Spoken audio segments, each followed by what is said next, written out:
very little introduction, but I'll start with the Stern name has been associated with pinball for over 60 years when Gary's father, Sam Stern, purchased half of Williams Electronics in the early 1950s, serving as president for several years. Gary Stern spent much of his youth underfoot working as a stock boy in the pinball industry and rose to become the president of Stern Electronics, Pin Store Inc., and Data East Pinball, which since 1986 has been operating as Stern Pinball. Gary will share with you not only these two generations of pinball past, but the future of Stern Pinball moving forward. Welcome, Gary.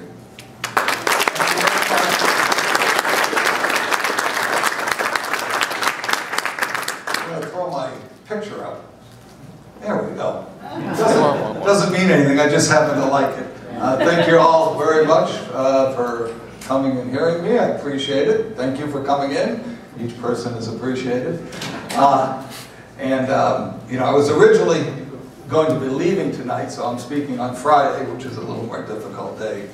You know, I like to have people when I talk, give me a microphone, I'm a happy person. I was going to the show in China, but the Chinese, the 18th Party Congress is taking place in October in Beijing, so the party asked the game people to postpone their show until December. So the good part of that is that I get to come here and spend a day longer than I had initially planned to, and so that's fine. I can play some more games. I see there's a meteor out there. There's actually two meteors out there. Meteor was, I'm digressing, but I tend to do that. Meteor was done by Steve Kirk, and it was at the old Stern, Stern Electronics, and I had given my brother one of those. He had it in the basement, and when we started this company, we needed to look at the drop target, so and some other things, so we brought it into the company, and I gave it back to him in a body bag. He never really got a whole game back, he got pieces back. But it's a great game, so I enjoyed playing it. It was here. I have some brochures that you're all welcome to when I'm done, and we'll chat for a little bit. Michael, your director, said, "Oh, do some history instead of what your game philosophy and all that." How many of you have heard me speak before? Yeah, so you all know my game philosophy stuff. Well, I'll do some of that, but you've all heard that before. So instead, we're going to, at 67, I'm 67. At 67, you'll find guys my age, we live a little bit in the past. We start thinking about who we knew when and reminisce and tell stories and think they're very important and everybody should be interested in them. But it is part of where all of this comes from, because I've been around this for a long time. And we'll talk about how I got here and who else was involved in that. I've been around pinball, I say, for 65 years, because actually it was 1947 when my father bought part of Williams. What had happened, and some of you heard this story before. But let's do Sam. I got this. I'm in full control. I forgot. This is cool. That's Sam. That's my father. So my father is, and actually here he looks like he has dark hair, but I think he was actually a blonde. I only knew him as gray. He always was gray like me whenever I knew him. So Sam, he had started. Some of you have heard this, so I'm going to go through it fairly quickly. He in the late 30s. He had a couple friends who were cops, and they said, Sam, you should get these games. These were the games like you have here, the countertop ones with the push shoot and all that, and a couple pins. So Sam says, okay. So he goes and gets two of these games, and he puts them in a drugstore on the counter. And just like the cop said to do. So the next day he goes to check his games, and they're behind the counter. Somebody else's games are there. And the cop says, no, I didn't tell you to put them there. I told you to put them over there. That's for those guys, You got to go over there. So, okay. Sam moves his games to the other location and sets them up. 10 o'clock that night, he gets a phone call. One of his games is broken. He says, that's it. I'm done with this business. I want nothing more to do with it.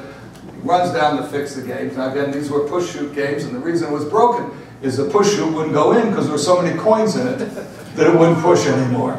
So therefore, he decided game operating was a good business. He stayed with it. He used to take my mother on dates, and he'd stop by a spot, they were called spots, a bar, and collect the jukebox. And that's how he took her out. Now, my grandparents, my father was high school educated, I believe. Didn't go to college. My grandparents were, on his side, were immigrants, and my grandfather was there's a merchant mentality. He was actually a junk dealer. He was senile, and he would still have his helper meet him.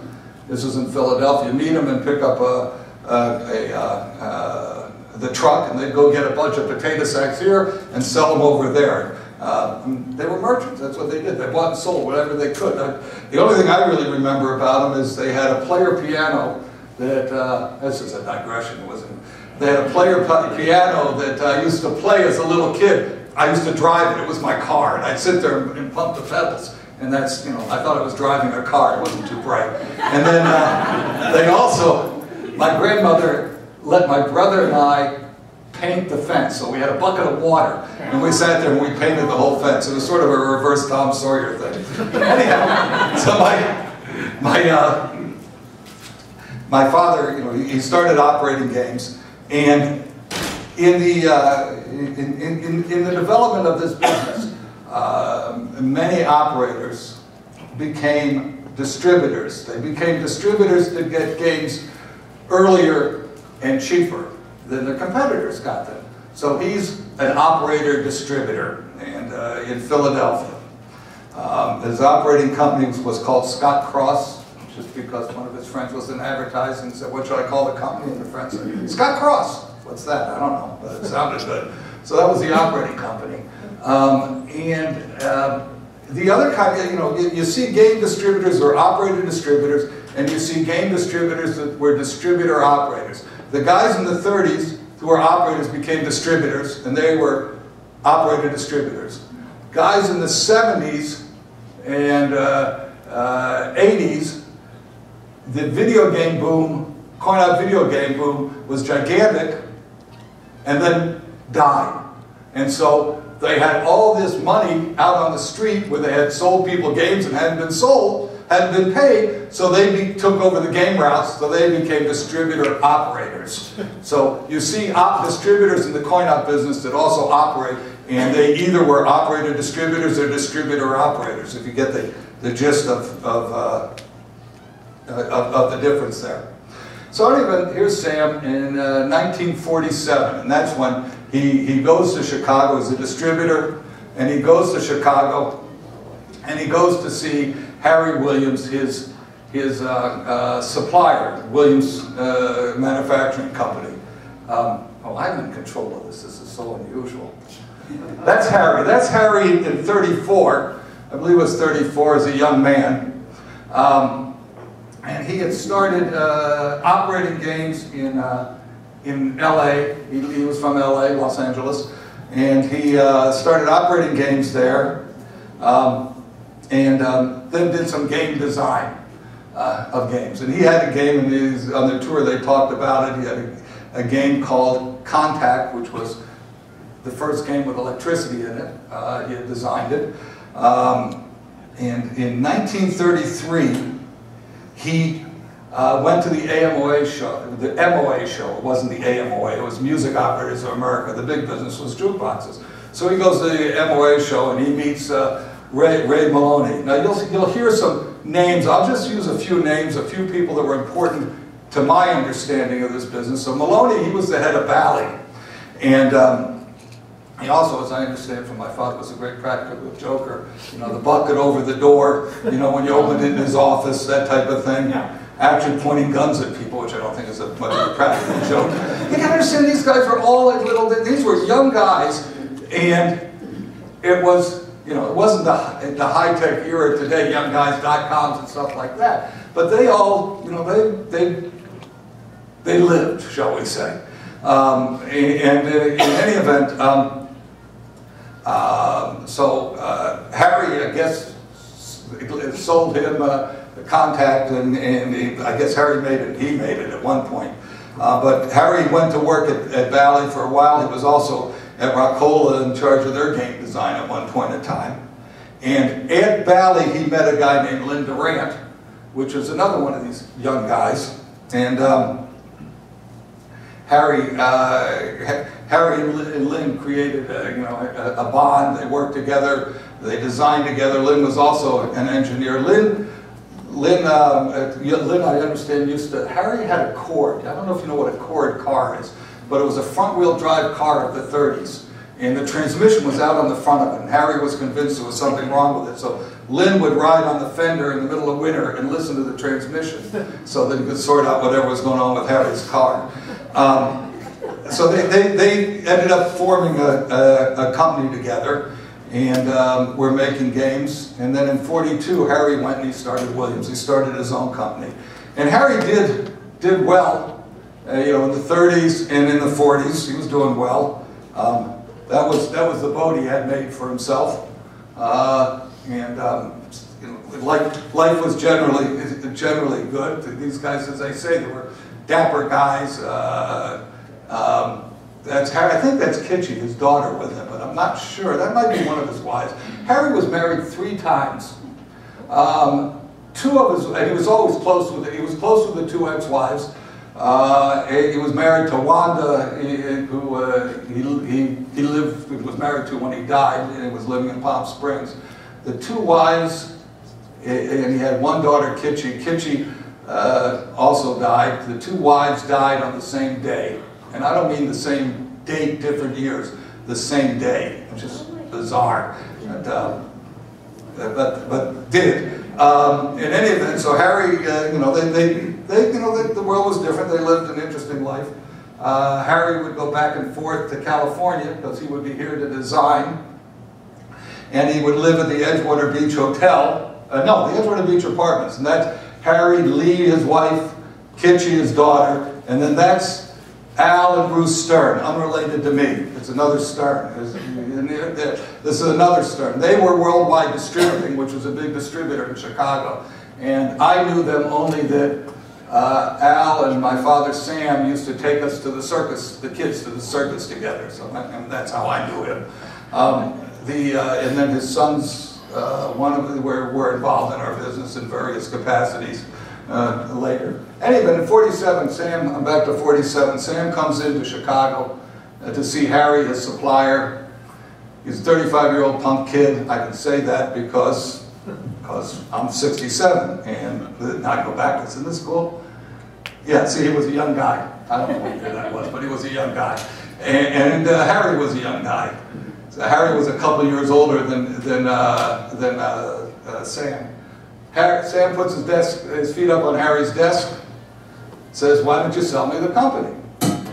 And Harry says, I'm going to have to think about that. And he goes and flies around Chicago for 3 hours. Comes down, sells my father half the company, and that's how we got into pinball manufacturing. They actually didn't let my father into the factory for about a year. They weren't sure if we were going to let this guy in, even though he's got part of the company. So he was only in the office. He was the sales. He did sales and what have you. But Harry was always. These guys were into flying, not Sam. Not Sam in the sense that Harry's chief engineer was a guy named Gordon Horlick, and Gordon trained. He was really a good pilot. Harry was a good pilot. This guy was really good. He trained bomber pilots in World War II, and actually, he joined the Army, or the Air Force, whatever it was, got certified. They put him out as a private individual to train pilots. So what Harry and Gordon did at Williams is they had a link trainer. A link trainer is one of those things you fly by instruments. You're under the hood, and every afternoon, Gordon and Harry would spend the afternoon flying the link trainer. Not working, but flying the link trainer. My father flew it once, and he made a perfect landing, they tell me, except he was 200 feet underground. Other than that, absolutely perfect. But that's the kind of thing, that people were involved in. But Harry would go back and forth to California and work on designing games. Sam would run the business. And when Sam got involved, they were in a factory on Huron Street downtown. They had a multi-story factory. The first floor had jacks holding up the second floor. The third floor had jacks, holding up the fourth floor. And the fifth floor had jacks holding up the 6th floor. That's, that's where they started out building. They moved to 4242 West Fillmore. It's on the central west side of Chicago.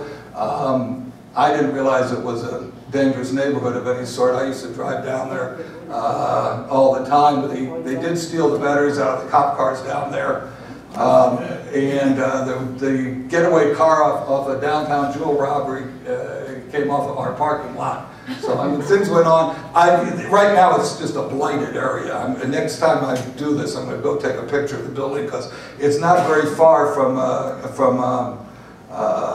the cabinet maker, from Churchill Cabinet, Chicago Gaming, which is in Cicero. This is right near Cicero. I used to drive down. I was very lucky in college. I had a TR4 sports car, and the reason I had that car, I paid either $2,489 or $2,849, and I was in college from '63 to '67. That's 4 years. That's not, like it took me extra years there. As I say, '63, I graduated in June, and I graduated in June, so I did make it through regular. And in any event, the reason I had that car is that the Seabird/Williams distributor in those days, I'm jumping years all over the place, was in California, in Los Angeles, had another business. He was the Midwest distributor for Jaguar and Triumph. In those days, the cars weren't brought in by Jaguar or then Triumph. They had a distributor who bought the cars from the English company and brought them here and resold them. They had a middleman. Any event, so Sam and Harry were back and forth at the factory. Harry was back and forth. Sam was there a lot. And I hung around. I saw this business. I learned it. I hung around it, all the time. With my father, with other business people, I would listen. I'd go down to the factory. Years later, when I was working there, they told me that I had gone one Saturday and I was just playing in the switchblades, the old electromechanical switches with the phosphorus bronze blades, and we used to make our own switches. They'd stack them and the machine would press them, with a big light in between. So, I didn't realize there were different blades. I guess I had mixed them all up. That's wrecked havoc. I had all the little posts and the what have you, the pop bumpers in my desk drawer where I studied, and that's this type of stuff that I played with instead of studying. I had all the men from the men running unit in a baseball game. They were cardboard on little metal things, so I could have my own baseball teams down there. And I had a pet rabbit who lived in a back box, because that's what we used we made a rabbit cage. The back where the wires come through the bottom was where the door was. Chicken wire on the top. The back was on that was the rabbit's cage. It had all that. Harry, on the other hand, he was, he would come and go, and he was like a second father. He would take me places. Some of you may know that he was into making games about trains, and he made these train games. Next time I'll get pictures of those. I found a briefcase full of Harry pictures, so I'm beginning to know to see all these old pictures. But in any event, I would hang around with Sam, and I'd hang around with Harry. The two of them, one time Harry would bring, remember this story, Harry would bring a drawing. He brings a drawing of a playfield in. Now, in those days, playfields were drawn not on a computer, on a drafting board, with pencils, drafting tools, erasers. And I'm laying on the floor with Sam and Harry, and they got the drawing out there, and they're looking at it, laying on the floor next to it. I lay down, but I'm not going to.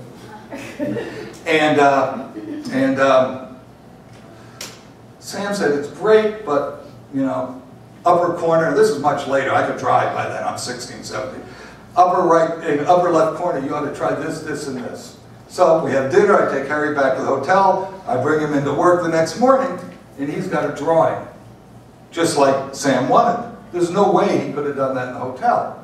He didn't have a drafting table. He didn't have any of the tools. So obviously, he knew what Sam would object to. He'd put something in Sam would object to, so he wouldn't look at all the other stuff, and had the second drawing all ready to go. And that's how, you know, that's one of the things he did working with him. But again, from a little kid, I was around. That's an embarrassing picture, but that's my father, and I think me. Could be my brother, but I don't think so. I think that one's me. So we were, you know, I was around them all this time. Now, as I said, Harry and Sam were, Harry had started his own company, and Harry and Sam then were joined together. What happened to Durant? Lynn Durant. He was Harry's original partner in the earlier company. Well, Lynn had a company, United Manufacturing. And in 1949, Lynn invented the shuffle alley, the puck bowler. You know, right now, the last ones we saw had pins that come up, but this is, they didn't have pins. It just scored on light in the back box. He invented the puck bowler in *49. It was very popular, and he was making 525 of them a day. And these were full-size games. They were, you know, bigger than that. They were big games, and 525 of them a day. They cost him $125 fixed cost, you know, out-of-pocket cost to make. Yeah, he had overhead and all that, but $125, and he was selling them for $225. So that's $100 times 525 games a day, or 52,500 a day, $250,000 plus a week, before paying the small salaries that existed at the time. So he was doing pretty well. Well enough that he had built an apartment, 2-bedroom apartment with a ballroom upstairs in the top of the factory. He could walk across a plank thing across it and go into the garage, down to the garage where his car was. You know, living there. He spent a lot of time down in the nightclub areas. He would give away Cadillacs to women. Or there was a guy at the Shea Paris was a big nightclub in Chicago. My mother used to take me, and I'd sleep under the table when she'd go hear Tony Bennett. I mean, I was little, so I wasn't my size sleeping under the table. I was little sleeping under the table. Well, apparently they all went there. There was a guy there whose car dealer wasn't doing so well, so Lynn said, fine, I'll take 50. He bought 50 Fords from him, and that type of thing. Lynn also, he died broke because he had also funded some uranium expeditions, and so he died without anything. He went through all the money, but you know, he lived well, he lived big. The factory was is the 3401 North California factory. That was United, and in 1964, Williams bought that factory. And when we went in there, and again, I was still in school, but we went in there, and there'd be like butcher paper funneling water into a barrel here, butcher paper funneling water into a barrel here. They had come up the architects had come up with this plan, nothing to do with pinball, but I find it interesting, where the gutters, the drain, it's a flat roof, and the drain, all the drains, the overflows to the gutters, was 2 inches above the roof, so that it would hold water, the theory being that it would keep the building cooler in the summer by having this insulation of water up there. The flaw to that, if any of you have had factory buildings, you know that you really don't want to walk on the tar roof and what have you, because if you walk here, there's a hole there, you know, and then the water is going to move, and that's what happens by walking around. You create holes. So the thing was a disaster in that respect. But Harry had a nice life. He did all right. Back to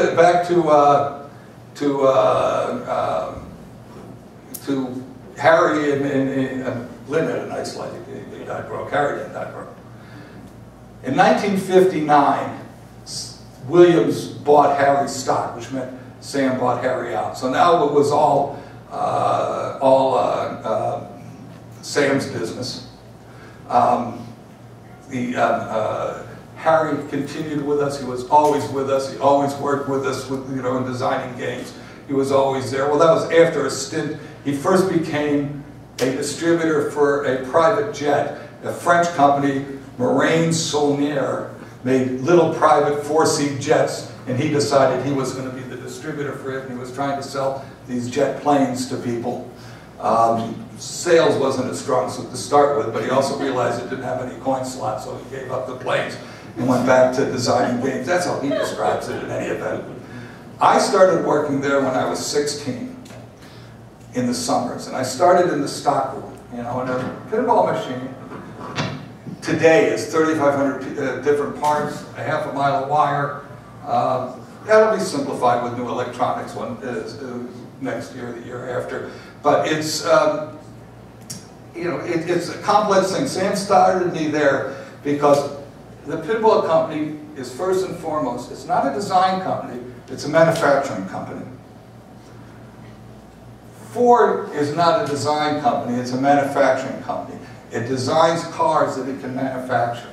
Ferrari is not a design company, it's a manufacturing company. It designs cars it can manufacture. First and foremost, we are a manufacturing company. If we can't manufacture efficiently, then we won't be there to design more games. I don't know, any of you here in manufacturing at all? Not something we see a lot of. Oh, I got a couple over here, a couple over here. You know that, you know, in material control, if you don't run the business like a business, if you don't make any money and say it's just an art form, then you don't exist to design the next game. Steve Jobs said, art is shipping. You have to complete the product and get it out the door. And you design something somebody wants, but if you just design it, hey, here's a great game, you know, but nobody's ever going to get to play it, or one person is, or whatever. It's a manufacturing business. We're very patriotic manufacturers. We export half of our product and we make them in Chicago area. So we're not making them offshore, but we are manufacturing, and we have to understand all of that. I was started in the stockroom. That's where he started me. It went great. I learned a lot. I learned not to put up a sign in Sam Stern's factory that said Sammy's Sweatshop. It was un-air-conditioned and it was summer, so it was, you know, that created a lot of movement around the factory, a lot of panic and everything. That got people going. But you know, going back, and I've said this before, and you know, again, many of you have heard me talk before, and then some of this is repetitious to you. The most important thing that the engineering department does is not design the game. It's create the bill of material, the parts list of that 3,500 parts that are in the game. Everything is run by an MRP, a material requirement and planning program.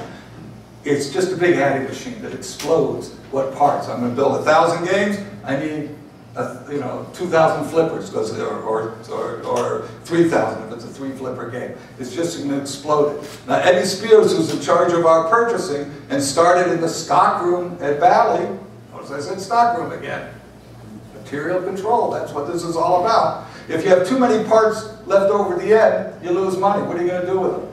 You don't have enough parts to build the game, you lose money, you have to send everybody home, and you lose time. You never make up the day. If you don't ship it today, you say, well, I'll ship it tomorrow. No, that was the game you're shipping tomorrow is what you're supposed to sell tomorrow. I need to ship today so I can get a reorder to sell it tomorrow. It's manufacturing. It's what, you know, it is a serious business, and, you know, so if the design department leaves off the right flipper, a flipper pad, Eddie Spears, he's going to notice that. There's not enough flipper pads. If they leave off a ball guide, the orbit, flat rail or something like that, he's not going to notice that. And we're going to have $2 million worth of parts coming in that we can't build anything with. So, okay, we'll get you that flat rail. It's normally a 6-7 week lead time. No problem, I'll get it to you in 3 weeks. So you shut down for 3 weeks. Material control is the most important thing, you know, in manufacturing. That's what we're doing. We are manufacturers. In this whole time frame that I'm talking about, Ray Maloney, again, a few people I'll keep mentioning. Ray Maloney, he passes away, head of Bally, so they got to do something with Bally. They got to sell it. Well, Bill O'Donnell is the head of sales. He didn't know what was going to happen to him. So Sam offered him a job to come sell at Williams. which he always remembered, but he was instead able to put together a group to buy Bally. Bally was the head of sales. By the way, Bill started where at Bally? He started in the stockroom. And he was the head of big Bally manufacturing when there was king of slot machines and everything else. But he started in the stockroom. That's where you learn a business. I also, when I worked in the summers, I worked in the accounting department. The language of business is numbers, it's accounting. My undergraduate degree, I have a BBA in accounting. That's my undergraduate degree. I'm a lawyer, but in practice for all the 2 years, which makes me not much of a lawyer.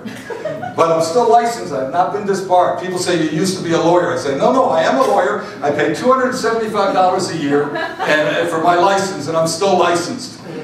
I may give it up next year because Illinois put in this thing called continuing education, where you have to study, you know, restudy. Well, I got to tell you, I'm not so good at studying right now. You can get these courses on disc. And you put it, you just play it on the disc and you listen to it. I'm not going to tell you I never fell asleep during one of those, but I have listened to enough to be licensed. In any event, I worked in the accounting, and again, counting numbers, it's a language of business. If you can't run a business, and how many of you are in business? How many are entrepreneurs or business working for another company? What do you guys all do? What do you do for a living? Say doctors, lawyers, chemists, makers? Play pinball. Well, good. I'm all for that. Well, my kids are out of college, but I still am all for that. I mean, you don't have a business plan. You don't know how much money you need. You don't know what the game's going to cost you. How do you know if you can afford to bake it? How do you know what you sell it for? How do you know how much money you need to buy the parts? It's all accounting. It's numbers. It's what it is. Now, so, you know, I worked in accounting. I worked in the stockroom. I learned the business. I used to work. One summer, of course, Sam and I used to fight a little bit about, as fathers and sons do, when they work together. We did never talk about Midas. There's a fathers and son. We never talk about Midas Muffler, Sam and I, because they turned the business over to the son, and then the father didn't like what he was doing, so he threw the son out. So we didn't want to talk about Midas. We never did that. Watch out, guys. Watch out. Any event. So one day, Sam and I must have had a fight, and I either quit or he fired me. I tend to think that he fired me. And so I'm home from school, and I'm in bed, and my mother wakes me up at 7 o'clock. And my mother, oh wait, mother. Is that the next picture? Mother. Okay, I blew it. Wrong, now it's doing something else. There it is. That's the only picture I had nearby of my mother and my father on some boat. We like those are nice. That wasn't theirs. Anyway, so my mother comes in and she says, it's 7 o'clock, time to get up and go to work. And I say, I don't have to. Why not? Sam fired me. And she said, well, I just rehired you. Get your ass out of bed. And apparently she had some words with him, and I was able to go to work. But anyway, I was around this thing all this time. I've learned, when we look at, you look at other professions, other businesses. Some doctors' sons become their sons become doctors. Presidents' sons become presidents. Presidential candidates' sons become presidential candidates. Actors' sons become actors. Pinball manufacturers' sons become pinball manufacturers. And you're around it. You learn it. It's something that you do. You understand. And you grow up with. You have an understanding of it. Sam bought Harry out in '59. In the early '60s, he had an opportunity to sell the company, and he sold it. He's from Philadelphia. He sold it to Sunray Drugs, a public drug company. I think they were public in Philadelphia. Of course, their business was worse than the game business, which is up and down. And the company almost ceased to exist. He bought it back from them, and I know it must have been a very trying time, because I know our life changed for a little while. And it wasn't bad. I mean, I was good. Had a nice childhood, or young, college age hood and whatever it was, collegehood. So he had the company back, In 1964, he had another opportunity to sell it, and this time to Seaberg, a public company, a coin machine company. Having had the ups and downs, he did sell it to them in '64 and stayed with them for years, which I'll come back to. He didn't ask me, I was 64, I was in college, and didn't ask me what I wanted to do in my life. Did I want to go in this business, which I did. But, you know, he had to take care of what was going on. Now, in '64, he was, you know, young man. He would have been 52. That's young to me because I'm 67 right now. But, you know, I took that lesson that he didn't ask me, and some years ago I said to my two daughters, I have a 31-year-old daughter and a 25-year-old daughter, so it's just 3-4 years ago, and I said, look, kids, I said, Erin, the older one, we're going to have a succession plan for this business. Are you interested in being in the pinball business? And she says, no, you should find something else to do. Sell the slot, whatever. And I said to Lindsay, the one who's now 25, are you interested in being in the pinball business? Oh, I think we should keep it. No, honey, the question was not should we keep it. The question was, do you want to spend the rest of your life making pinball machines? At which point she said something like sell the slot. But she, you know, didn't want to do that. Now, the fact of the matter is that, huh? Adopt you, got it. The fact of the matter, I would have the same problem with you that I would have with my daughter, who now says, oh yeah, I am interested. So, well, it's too late, honey. I'm 67, you're 25. By the time you're 35, you may know something. You may not. You may know something. But I don't have 10 years to teach you. You know? And that's the fact of it. The reason that I know anything about this business, and I keep coming back to the same themes, stockroom, accounting, numbers, is that I've been around it all this time. Now they teach in business school, and I said this to somebody earlier, I hope I didn't already say it to you, and again, my undergraduate degree is in business. They teach you in business school to be in love with business, not your business. If we look at Williams, Williams is a slot machine, I mean, it's a slot machine company now. It's really a jukebox company. What do I mean a jukebox company? Seaberg, the jukebox company, bought Williams in 1964. The Nicastros run Williams, Seaberg. Well, the jukeboxes were the mainstay of the coin machine business. Then they weren't. Then pinball was. So they converted the company into a pinball business that made jukeboxes instead of a jukebox business that made pinball. In fact, they spun Seaberg out, and I bought Seaberg out of bankruptcy, and I owned it for a while. Right? They then changed it to a video game company, a coin-op video game company that happened to make pinball machines. And then a consumer video game company that made coin-op video and pinball machines. And then ultimately separated the video, and they went into slot machines, at which point they saw that pinball wasn't going to be viable, which I knew it wasn't. If you look at their 10Ks, their SEC report, wasn't going to be viable for them. Even though they gave it, you know, the college try a good, you know, good shot at it. But the point is that they were good business people. They were in love with business, not their business. I'm a pinball guy. I'm in love with pinball and the pinball business. So at this point, it's too late to do something else anyways. So that's how, you know, that's how we stay with it. So also, I did go to law school, as I said, and Lou Nicastro, he was the boss. He originally came to Seaberg from Inland Credit, which financed game operators. And I had gotten my BBA in accounting, undergraduate degree, Bachelor of Business Administration. My parents thought I should have more education. I wanted to go to work. I said, no, you need more education. So they sent me to see Lou Nicastro, this 40-year-old young guy who came there, and I go to see him, and he's going to talk me into getting more education. Not a chance.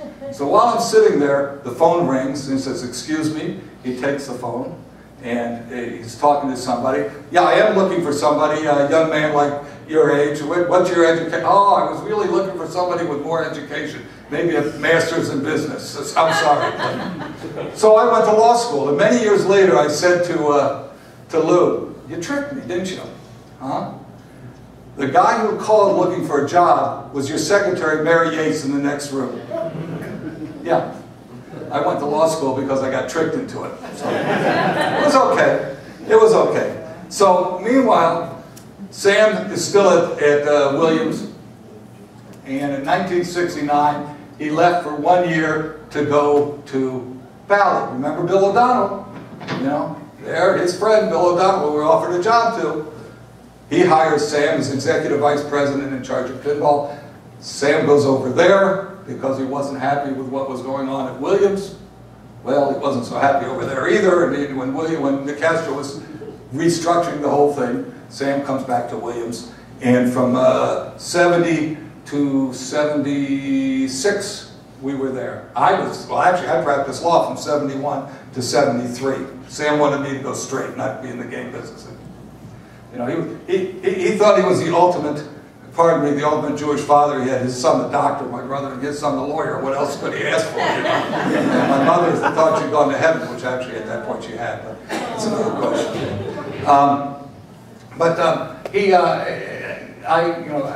I practiced law for a couple of years. I also, again, Sam started as a game operator. I owned, actually, with Luna Castro's secretary and her husband, they were my partners. Different secretary, not the one that tricked me. Different one. We owned Wise Fool's Pub, which was a hippie jazz and blues club. I call it that, a small jazz blues club in Chicago. And then I had part of a 1,000-seat nightclub. The point that I'm making is that games are in bars. My father started as an operator. I started, well, in the stockroom, but also not as an operator other than the game that was in our place, but as a location owner. So I understand from the location owner's point of view. Now you guys say, well, we're collectors. What does all this mean to us? Part of our business is game operators. Part of it is you guys. Part of it is just people who want games in their home. So that part is important. More than half of our games are operated. Maybe not in America, but throughout the world. More than half of the games that we sell are on location, are operated. Some of your friends are operating the fancy games here, the premiums and the LEs, in addition to the pros. Games were in bars. That's where we were largely. Harry had this game, he was designing this game, Hot Hand, that had this great big, it was a card game with a great big flipper about this big at the top, went in a circle, would knock the balls out of little holes, nodding, they know the game. And Harry said, oh, the kids are going to love this game. I said, Harry, that's great, but you're really not designing games for kids. Your job is to get people drunk and keep them drunk. And that's what we were. We were ancillary entertainment. And therefore, you don't want the most complex game. You want something that, that could be understood. You know, we are assigned at work 15 minutes a day. 15 minutes a day that we must play pinball. It's part of what we have to do. In order, the game is designed, mostly, we need to percentage it, see how long it's played, how often different features are made, so forth. So each of us in the overhead group were assigned 15 minutes a day to play. I'm not a great player. I'm old and slow. So I represent the guy who's had 4 beers. And we need that variety. Some of our people, we have Lyman Sheets. We had Keith there. These guys were too good. They don't count. You got to knock them off. This whole thing. But some of the other people got pretty good, and I'm not sure that they weren't making as much money playing pinball outside of our place as they are as we're paying them. But you have to think of the kind of places that we're going. The new locations that I'm seeing, and I think this is very important, it is to me, are locations that are barcades. They're bars that the 20-somethings are going to that have games in them. The one up, my daughter's living in Denver. I go to Vail a lot since 1978. I've had an apartment there when it was very affordable before it got too ritzy, which I don't like. I'd go somewhere else if I wasn't this old. But anyway. Well, no, I'm talking about for snowboarding, man. I gotta study. I'm talking for me to snowboard. Yeah. But So we're driving by this place called the One Up, and she says, "Oh, there's games in there." So we turn around, you know. So we go in, and this is a 20-something bar near the ballpark. They're now opening. They just opened the Two Up in the neighborhood she's moving to.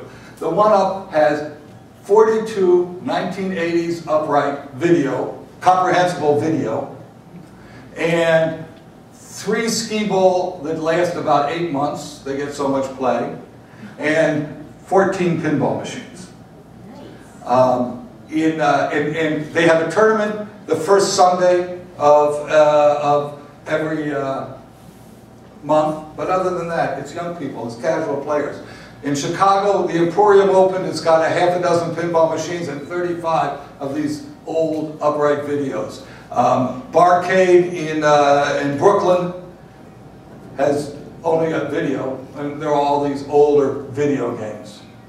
They have a place in Jersey City, and I think Barcade is Philadelphia or somewhere, Pittsburgh somewhere. In Texas, there is Barcadia, and they're opening in New Orleans, I read. So I mean, we know about Shorties. Most of you know about Shorties from this part of the country, which is, you know, a smaller version and really is more pinball oriented, but still a lot of his business on weekends is casual players. And really, you know, it's an age-old problem of game design. I can't help myself but to go there. And that is that it's not just pinball, it's anything. How do we keep the core player and get the casual player to play? How do we make these games fun instead of threatening? And I go back, Harry said, and I got to go back to Harry. Harry said, and this is a late 70s article. And so Harry says, designers and manufacturers don't want to get so bogged down with the electronics that we forget what players want. It's digress. That means memory drop targets, and we reset, and we can make the targets do special things. The games got so complex that we couldn't figure out what they were supposed to do, some of the rules. The casual player didn't get it. We haven't even really started with the potential of electronics, but the technology should not only augment ball action. We need more innovations on the playfield too. New electromechanical devices. Players want to see that silver ball moving around the playboard, to feel involved in the action of the game. The primary thing in pinball is the thrill of hitting the ball. And that's Harry. And that's, you know, 30 years ago. And that's really the same today. We need to broaden our market. We need to have casual players understanding what we're doing. And, you know, that's what we're trying to do. That's what Harry and Sam were trying to do when they continued to work together. At Williams, my title, I had business cards printed that specified exactly what I did. It said Gary Stern, boss's son. And I was the right hand that did stuff. I remember I was negotiating, there was unions in those days, so I was negotiating the union contract. It was me in front, 30-year-old punk kid, maybe. Behind me, the CFO and the personnel manager and all that. And I can tell you that every night I went and called counsel, because counsel and we all talked every night, and so did the union guy talk with us. Harry Weaver was a union guy. He was a business agent. He, by the way, started in the Williams, working at Williams. He started in the stock room. Okay? He understood the business. He understood the people, and the business is people. No question about it. In fact, one time it was embarrassing. We're negotiating. Me and this guy angry. He threw his stuff down and said, I should have left you in that box and shipped you out, because I was a little kid playing in a box and he was sealing me up on Saturday. He should have shipped me out. It makes it real easy to sort it all out. Left Williams in '76, as did my father. Steve Kaufman, who worked with us, he and I had KISS amusement machines, and keep it simple, stupid. We were selling slot machines. We had joined Williams to run the slot machine program. It wasn't a great success, but we had slot machines. Now it is, but different slot machine program. Canada had an interesting law. They legalized free play slot machines. And in French it said something about free play machines coined in a slot. And when they translated to English, it said something like free play slot machines. So for about 4 months we were just having a field day selling credit-only slot machines into Montreal. It was great. It was great. Sam Kev retired, let's see, that would have been 76, so he would have been 64. He was retired, and my sister-in-law, Barbara, she called me one day, says, "You've got to get him a job. He's cleaned my closets twice this week." Sam was a little anal. He was anal impulsive, I'm anal expulsive, which we won't describe. So we bought the assets. I was a bankruptcy lawyer. We bought the assets out of foreclosure of CDI, and that was, and we ran that till '84. Now, at that time, pinball was changing. You'll see in the tour out there the same game, solid state and electromechanical. It was changing to electromechanical. Well, we didn't have the solid state. We didn't have a solid state system, so we figured, okay, let's reverse engineer something. We're going to reverse engineer the Bally system. We had to have a Bally machine to do that with, so Bill O'Donnell, remember Bill O'Donnell? He had a machine sent from the pinball factory to the stock room on the dock, the loading dock at Bally, a mile away from us on the Belmont. We picked it up.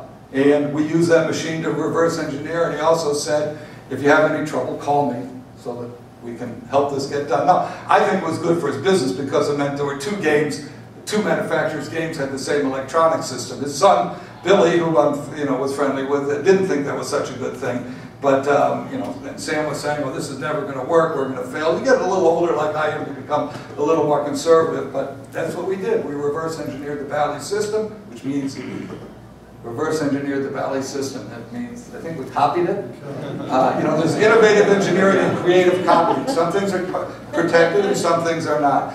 When we started at Dade East Pinball, we reverse engineered the Williams system.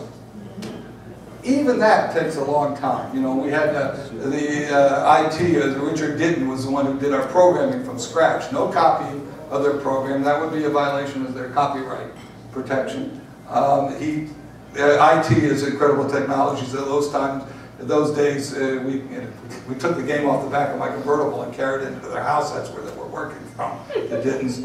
And they were free radical technology. And I said, you guys are neither free nor radicals. You're not a bunch of hippies. And we're paying you. But that's, I guess, a physics term, which I didn't know, or kind of, and that took time. When we went, we went from our White Star system to our SAM system. Now SAM of White Star is, Cameco named it, that's our White Star board system. And White Star, star means stern in German, so White Star. White Star. I have last name on White Star. Yeah, okay, there you go. And it was a good solid system, but we went to the SAM system, which is either for Sam Stern, or I like to think it stands for sand and mirrors, smoke and mirrors, because there's no way that a bunch of sand can do what chips do, so it's got to be smoke and mirrors. But it took 2 years for Lyman to get that thing programmed, for us to design and get it programmed. It all takes a lot longer than we would want it to do. But back to Stern Electronics. We're there in our first game. Now we got a solid state system, and our first game is pinball. But in those days you didn't have EEPROMs, you had mass ROMs. Now, you remember Sam and Harry on the floor with those drawings that Sam said change this one part, and Harry already knew what to do and had it. Well, there was no way that we were going to get another set of masked ROMs for, I guess Stingray was the next game. So I said, okay, we'll double them up. We'll have, if there's a light A and 500 points, we'll stack those switches, and this rollover will light A and give you 500 points. Sam was not very receptive to that, this is not, but what I did is I put a flipper in the middle of the playfield, so that, if you were coming straight off the flippers, you would hit this flipper and it would hit the ball somewhere. Sam says, you can't do that. That's ridiculous. So we didn't do that, but we got to do the program the way Harry would have tricked him into doing it. Same type of thing. And that's how we were able to do it. Anyway, you all know we ran Stern for a long time, 8 years. We ran it up the pole and down the pole. Game business had changed considerably. Pinball wasn't there. We had some good video games, but we had some great video games. In fact, I was at the Pinball Extreme, and there's none of our video games, or maybe one was there. And why are there none of the Stern video games? And then it came to me. We made video games in fantastic, all plywood, no MDF cabinets. They were light, they were easy to move, and they held together. And it was the best conversion cabinet to convert video games to. You know, if you had a Dr. Do or your Mr. Do, you put it in our cabinet. So all of our games got converted into something else. After Stern, I proved that the economics of conversion pinball wasn't any good. The economics didn't work, and that's when I did Gamatron with Steve Kirk, great pinball designer who did the Stars, 9-ball, and Meteor, two of which are out here. 9-ball he did because he wanted to show us that the electronic system was brain dead. It wouldn't do enough stuff. So that's what we did there. It's the same time as High Speed came out, and why would you buy our kit? And when you could trade your game in and buy a new High Speed. And economics just made more sense rather than putting the labor into a kit conversion game that didn't have ramps and wasn't going to be any good. In '86, I put together a business plan. We started Dade East Pinball. That's why we're here now. I sold it from Dade East to Sega, which was a 20% shareholder of Dade East in '94. '99, we bought it from Sega. It really wasn't particularly interesting to Sega in that Japanese companies typically want a business that's buying something from Japan, a way to transfer the profit back to Japan, even at a higher tax rate. And we didn't buy anything from Japan. Actually, we sold them some games. And plus, they're a billion-dollar-plus company, and you know, our little business wasn't going to be meaningful. I knew that Williams was going to be, and I told Sega, Williams was going to get out of the pinball business. If you look at the 10Ks, you can see what it cost to design and develop the Pinball 2000, which was a great engineering effort, but they needed to sell about 20,000 machines a year to break even, and the market was significantly less than that. It wasn't going to develop to that. Nicastro went over to Europe, came back and shut it down after he came to the same conclusion that I knew he would. Remember, the Castros are in love with business, not their business. They weren't in love. They put a lot of money behind pinball to let these guys try something, but they weren't in love with it. They had to, you know, protect the business overall. So, in 2009, I brought in a partner, not only because of my age, but also because we had to survive the Lehman Brothers recession. We stripped the business down, we made it through, and we're rebuilding it now, and you all know that we've added a lot of great people. Most recently would be Greg Ferris, and you know that Steve's with us, and George is with us, and Lyman's with us, and many other young people, young guys are with us and are doing great. We need to continue this business. We're dedicated to continuing it. And he said, well, why? You know, just so I can sell it and give my kids some money? That'd be nice, but you know, that's another question. You know, it's not like I get Social Security. I don't need to. You know, I don't need to do this. It's because we all love what we're doing. You know, again, you know, one follows in one father's footsteps. One has a legacy, a family legacy to continue. And we employ a lot of people, and we have to protect the employment of those people. Well, there's a lot of people it takes to design and make pinball machines. Some of you have seen this before, but if you could run that videotape, that video tape, I'm dating myself, you'll see what I'm talking about.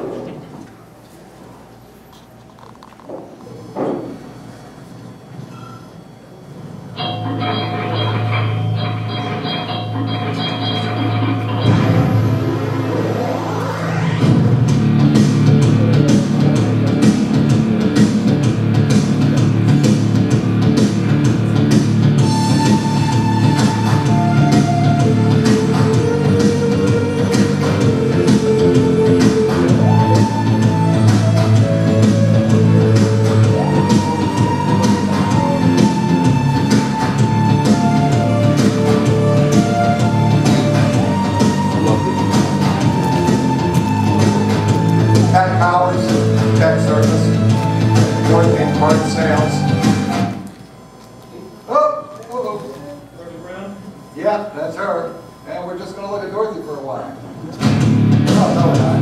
Incoming inspection inspects everything. Either 100% or in an acceptable quality level contact. The MRP knows where everything in that stock room is.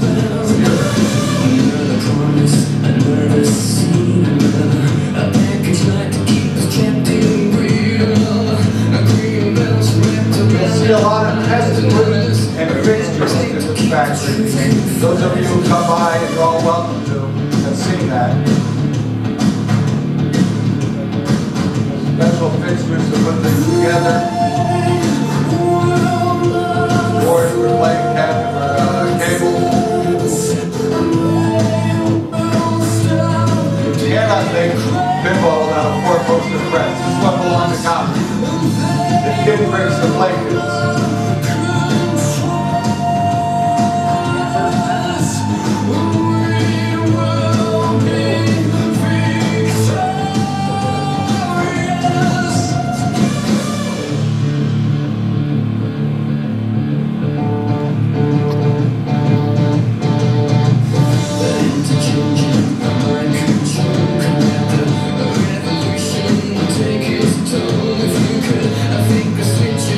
Fixtures and put things together, all simple things like that.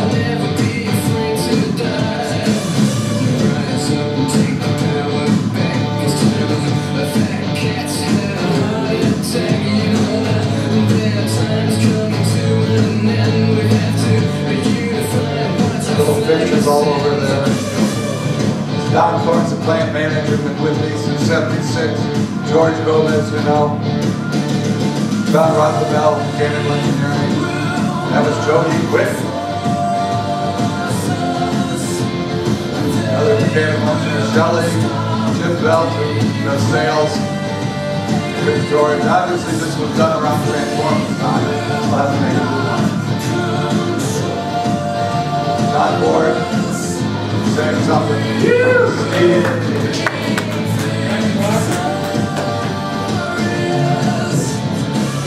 Andrea and her mother, Shirley.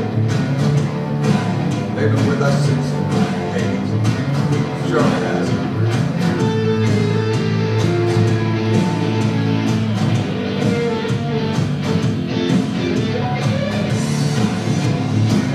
And that's what it takes to train to make 20-25 games. We're 26 years old. To make 20-25 games a day, you need that trained workforce.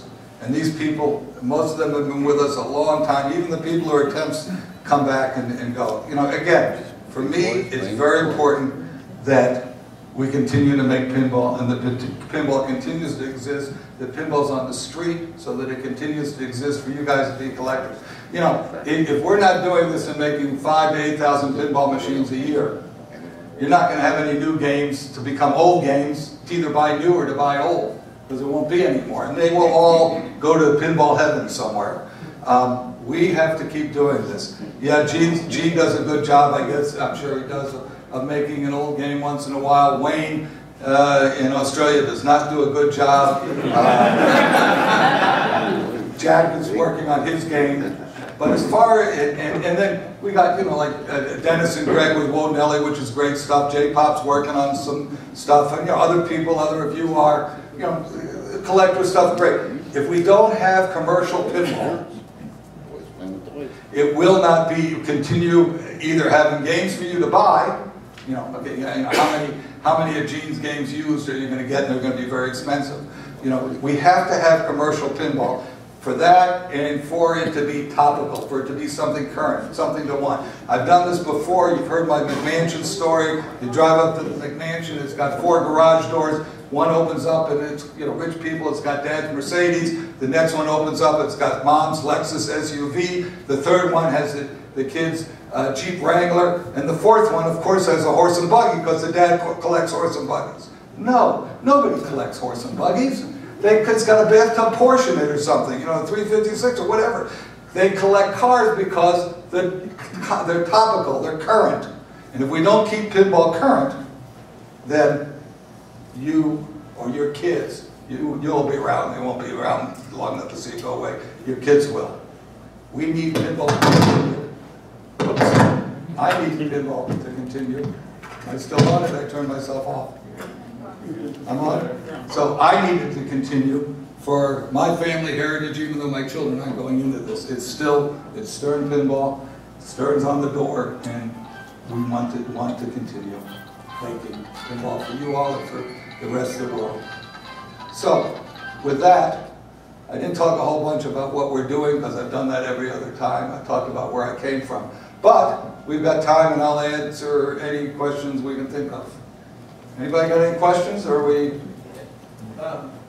You glossed over real quick a couple items I've always been curious about. Chicago coin acquisition and advertising posters. Advertising posters, okay. Tommy Grant. Well, just real quick. When you bought Chicago coin, your father bought it. No. You bought it. Yes. No. What happened? Sam was 64. He was retired, okay? He knew the bankers who were the lenders to Chicago coin, Chicago Dynamic Industries. They were being paid. They were. It was not going to come out. I was a bankruptcy and banking lawyer. Okay, so we put together a deal where they financed us, and they bought. There was an auction. The banks bid in their debt, $3 million or whatever it was, and they financed us $3 million. We put in hundreds of thousands of dollars, and let me tell you, in '86. I mean, 76, that was not chump change. We put in money, and yeah, Sam was not a shareholder. We had some outside shareholders who knew the bank also. We had Marty Bromley was a shareholder, who is the founder of Sega, and my brother and myself. We were the shareholders. Now, there's some estate planning there. I was the president, my father was the vice president, he worked half days. But, you know, there's something about working with your father, and I'm going to do this. It's a wonderful thing if it works. And ours worked. And I thought, how lucky was I? You know, I got to work with my father. I knew weaknesses nobody else knew. Sorry, guys. I knew strengths nobody else knew. I would go, you know, with Bill O'Donnell, Valley. So I go with the two of them drinking. Now, these old guys, you know, mid-60s and 60 years old, and the kids drinking with them, and they normally go to the pump room, which was a big shot place at the time, maybe a couple places in the pump room, they would drink me under the table. Once I put my father to bed, it was great. But, you know, it's, okay, he would wake me up every morning. He would call, he'd get up at 6. When you get older, you get up, you know, earlier. You just sleep less, you should. He'd get up at 6 and call me at 7 to wake me up. But he couldn't call to wake me up, he had to call, I had this idea. So I called, you know, he's calling me with an idea. And some of them were really harebrained. Some of them were great. Every morning I woke up to a new idea. You know, I knew what was going on. And if one of my friends called me at 3 in the morning, I answered the phone like I'd been awake for 2 hours, just like I answered the phone when my father called. He should know he's waking me up, and I should know that he's calling to wake me up. How lucky was I to really know him like that? And now I realize I was lucky, but how lucky was he that he kept part of the family unit together. Every day we were together. 4 hours, 6 hours, no, I don't know. Every day we're together. My kids don't work with me. One's in California, one's in Denver, movie business, internet or marketing business. We snowboard. We have something in common. But to have had the opportunity to have me there, part of his, one of his 2 children, it's just, he was really lucky. And I really feel good for him that he had that. And I'm digressing way the hell off pinball machines, but I did. Your other question was about ad posters. Well, yeah, you turned me on, introduced me to Tom Grant. Tommy, yeah. And I've just always been curious as to how that evolved over the years to the point where I guess it was printing 4-color on glass. Where? And Tommy's involved with our back glass printing. Right. With the 4-color printing on glass, the mirroring and the 4-color. I guess that's what I'm asking. Is he the one that I know that... He gets, let me see what I can do here. You know, Air Posters did the silk screening for everybody. And they had a small factory, a multi-story factory over on Black Hawk, not far from the Seaburg factory, which was on Weed Street, just off North Avenue. And I remember going to that factory once, and you know, we went out in the factory, it was closed, we went out in the factory. I'd never been so stoned before in my life. It was glue sniffing. I mean, it was just paint. I was just absolutely stoned. Tommy, how do you do this? You know, I'm fine. I'm in the office, the workers, you know. But in those days, you don't care so much about workers, I guess. You know, we didn't have OSHA like now. But I mean, that was stone. Then they moved over on Diversity. And Tommy, like the rest of us, had ups and downs, you know, and they grew too much and then didn't grow enough and, you know, so forth. And, you know, he was our silk screener for years at TAG, which is Thomas A. Grant Company, or something advertising graphics, you know. So he, you know, for years. Now he's, you know, he's, I guess, semi-retired, but he still does. He's a few years older than me. He still does, and he had a stroke, so he's not quite as well. He still does some of our work, not for our normal back glasses or our silk screening or what have you, on the play fields and the cabinets, of course, and decals. But he gets the mirroring done. He's still in the glass business. He's actually in the glass business, so he gets the mirroring done, and then it goes over with him to Nelson Graphics, where we do the machine silk screening. It's silk screening with a machine there. So he's involved in that respect. Yes, sir. Thanks. When you started electronics, how long was it after you started the company that Harris Hughes come work with you, and how did that come about? How long after we started Stern Electronics did Harry Williams come to work for us? A minute or two. Now Harry's been with us. Harry's always been with us. Harry was always. He died a little bit before my father. But Harry, you know, I mean, he was always with us. Always. Yes, sir. If you hadn't bought Chicago Coins bankruptcy, would anybody No, else? I doubt it. Right, and then so if that hadn't happened, would you be in the pinball business today? Probably. Yeah. You know, first of all, the cost of entry, it was so much. Harry used to say, and I keep talking about Harry, but, you know, Harry is, you know, he's the milestone, okay? Harry used to say that, you know, I could do everything. I come up with an idea, I draw it, I make a sample, I wire it myself, you know, put some relays in it, I play it and so forth. The games are, so you see the wood, you know, the wood legs out here, they're simpler games, so forth. He could do everything himself. In 76, 77, when we went solid state, he couldn't anymore. He couldn't do the software, he couldn't design the electronics, the PCBs. It wasn't just wiring in some circuit from relays and step-up units. It required more different people doing different tasks, and the games become more complicated. Listen, you know, a Mustang today, and I have one out here rented, is a very nice car. Harry had a 65. I've driven it. I drove it in those days, and it's, you know, it's not the same car. Just like the pinball machine isn't the same pinball. Heck, it had roll-up windows. Try and sell a car with roll-up windows today. It's just not the same. Not the same. The world has changed, the technology has changed. But the other thing that's changed is the competition.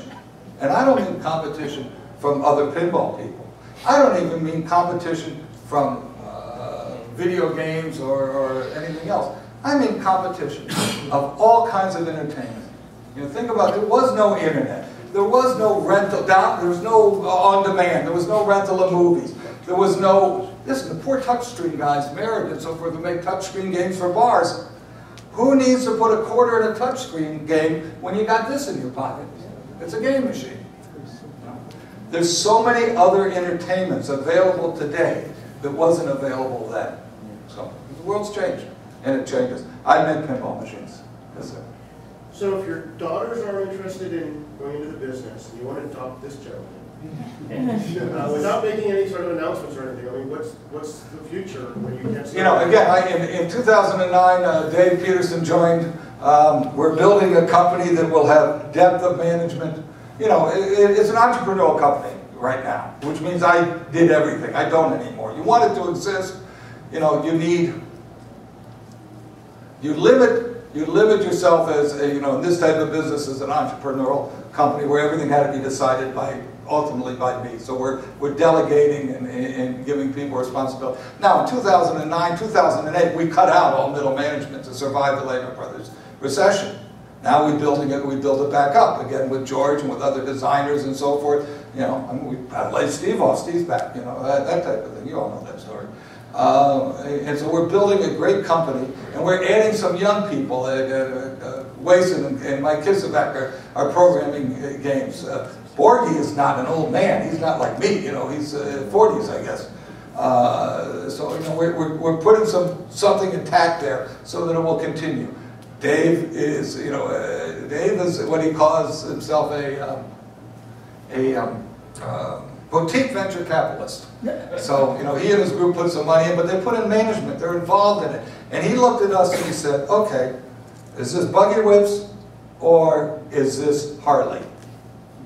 He worked, you know, he made his money with Morgan Stanley.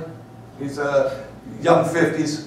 Made his money with Morgan Stanley, young in the 50s, and worked on Harley. And like Harley, we have a core of dedicated enthusiasts. Maybe you like our games, maybe not, but you're dedicated to pinball and you're enthusiasts. Just like the Harley people, and they're dedicated to Harley, and I have one, of course, because we made the Harley pinball machine. And I went to this, everything was so cool when you went to the dealer show. I said, oh, I got to get one of those. So I don't want to tell you I made a trigger, but so any event, you know, we have a future, and we have a plan, and we have a plan to grow this business from what it is now to, I don't know if I'm supposed to say the number, but it's big, and it's big plans, and it's a pinball business. The core business is pinball, pinball, pinball, and that's what we are, and that's what we want to be. And you know, right now,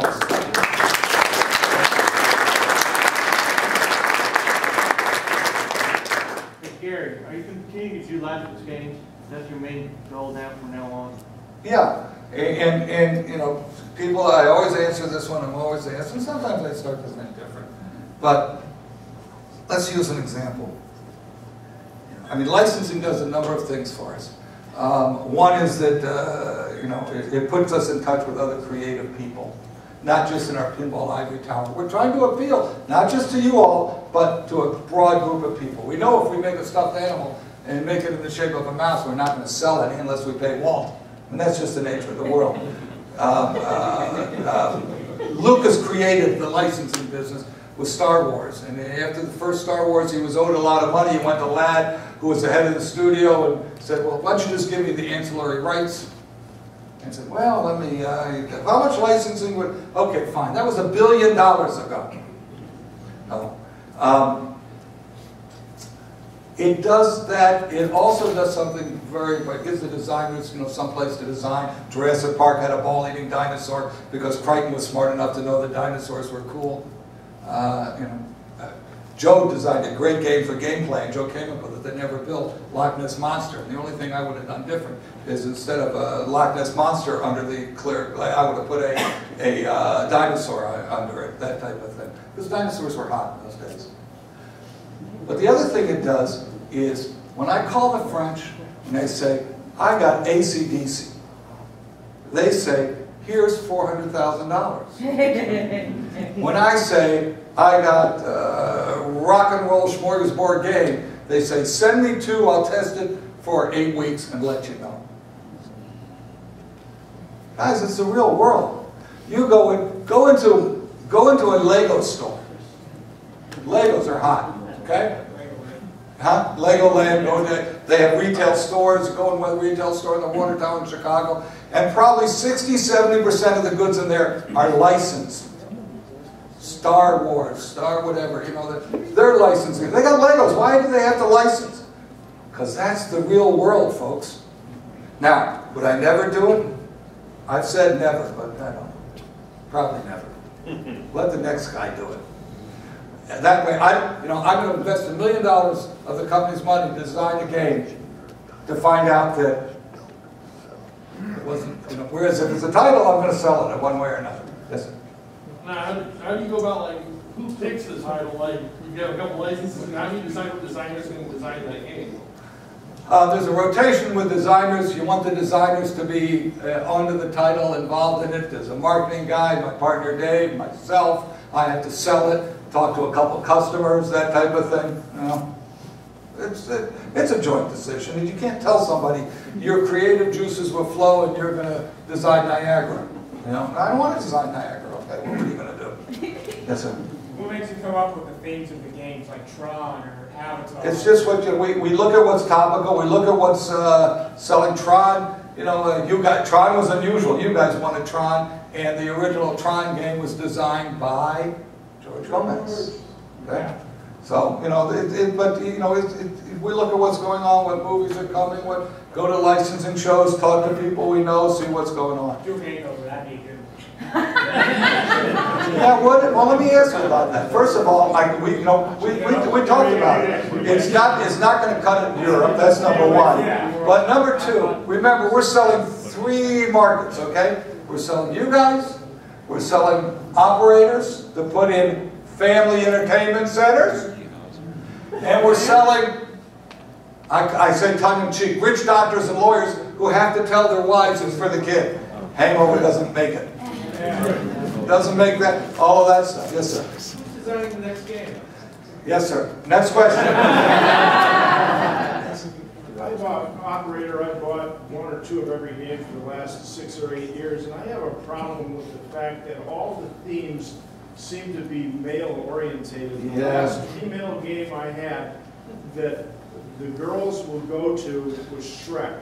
Yeah. And I've got a real problem with the whole front row being nothing but guys, and the girls are sitting off over to the side discussing current events. I think you're missing half the market. We're missing half the public. I'm not sure it's half the market, but I agree with you. Your point is well taken. And Shrek actually, did better. It wasn't a bar game, but Shrek was unusual in that we had a very good game in Family Guy, but was not a good title for Europe. Was not a good title for some other places, some people. Ray Tanzer was in charge of our design, mechanical engineering, and he said, "I love it, but I won't take that home." Believe it or not, that's the one TV show I can watch with my daughter. That and Cribs or something like that. But any event, they watch it. And how do you go to a licensor and say, "Well, I'm not going to give you your own game"? Well, they didn't want to be in bars with Shrek, so we said, "Okay, we'll do that." But your point's well taken. It did very well in Europe for us, and you're right. We need to find something. Yeah, I hear you. I hear what you're saying. I got it. But you're right. You're right in another sense. And that is in our home business. Everything that comes in the home. You guys may be different. With some of your wives will let you bring anything you want in there. But pardon? Playboy. Yeah, that was. Well, I'll come back to that one. That we made it twice, and the second one was not marketing smart. I have a friend in the billiard business, and the guy comes in, they'll talk to him for 45 minutes. He comes in with his wife, they'll close him. Daddy's telling mommy is for the kids, and Playboy doesn't work for that. Playboy doesn't work in bars because bartenders, bar owners are afraid of the women. I knew we were in trouble with it when at a trade show, Gary Spencer, operator in Las Robles, middle of the state. His girlfriend used to play all our pinball. She would not play Playboy. The world has changed. That is this. I'll tell you, Mike. What's the name of Roller Coaster Tycoon after Playboy? So. Yeah, well, that wasn't a strong title, I have to tell you. I like the game. What else we got? Yes, sir. So you mentioned, you know, there's a lot of people right now experimenting with pinball and technology and trying different things and whatnot. As far as Stern's concerned, where do you see Stern in like 5 to 10 years? Is pinball going to look the same? You're going to see differences in the cabinet, the electronics. This is an outdated electronic system. You go to a car behind a car today, and all the taillights are LEDs. Now, our games, LEDs and premiums have LEDs, but all our games need LEDs. And instead of a cable like this, there's a small 6-wire, like your computer cable and a power cable, going to semi-smart boards, a bus system. And you can't make this reliable or economically, you know, pretty soon. First of all, you know, I mean, we got to be more surface mount. Through-hole parts are history. They don't exist, and many of them that you can get will not be acceptable for Europe. You want me to wind this up, or what? You want to ask a question? What do you want me to do? You have a couple more minutes. Take a couple more questions. Well, I can stay for 2 hours, but you can't. Sure. So, yeah, there's going to be changes. It's almost time for vodka, Gary. Yeah, oh, I like that. I also have a meeting downtown. Yeah. Hey, so I appreciate you want to keep pinball out there and spread and everything. Don't you think it'd be smart to have a nice place to showcase your new pinball? Like a museum? That was the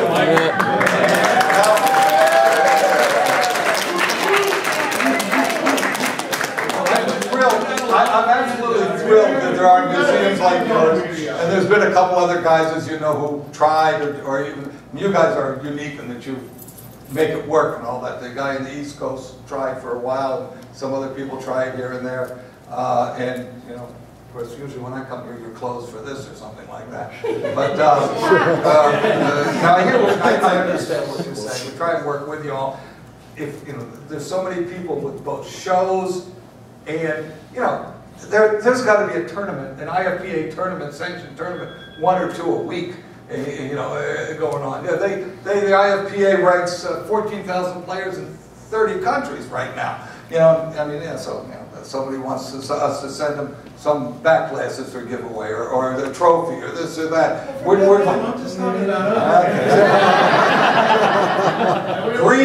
Greed is good. Any other questions before I got to get out of we get thrown out? Yes, sir. Which Stern game did you make the most of? That's not a fair question in this respect, and that is that in the mid-90s, 1993, we'd make, for a couple of years, we would make 27,000 of a game. That's over. That's, again, too much other competition. So, let's see, Jurassic Park was 9,000. Star Trek? Star Wars. I can't remember, but one of them, two of them were 10,000. What about newer ones, like 2000 and after? The last 15 years. Yeah, we actually don't publish the numbers on it, and I don't know what it gives or doesn't give us. But for historical, now that games are out of production, can we eventually know like how many? Yeah, I've been asked that today, as you know, and I'm going to consider that. Let me talk to my partners and marketing folks. Or are you going to bring back Simpsons again? Can